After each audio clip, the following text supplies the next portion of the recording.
500க்கு 495 மதிப்பெண் வாங்கின பாப்பா. 500க்கு 495. ஒரு ஏழை குடும்பத்தினுடைய பாப்பா. வீட்டிலிருந்து டாய்லெட் இல்ல, ஒரு வயக்காட்டுக்கு போறாங்க. 6:30 மணிக்கு போறாங்க. 8:30 மணி வரைக்கும் அந்த பாப்பாவை காணா. அப்பா அம்மா எல்லாம் தொலைட்டு போறாங்க, அந்த பாப்பாவை காணா. 9 மணிக்கு காவல் நிலையத்துக்கு போறாங்க. விளாத்திக்குளம் பக்கத்துல ஒரு காவல் நிலையத்துக்கு.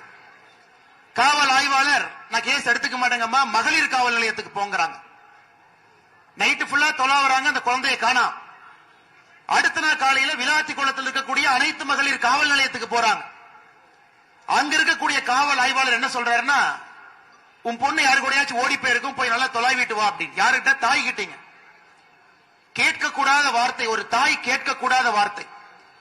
மறுபடியும் வர்றாங்க, மத்தியானம் வரைக்கும் தொலைவுறாங்க. மத்தியானம் 1:30 மணிக்கு. அந்த பாப்பா காணாம போனது 10ஆம் தேதி சாயந்தரம் 6:30 மணிக்கு. 11ஆம் தேதி மத்தியானம் 1:30 மணிக்கு.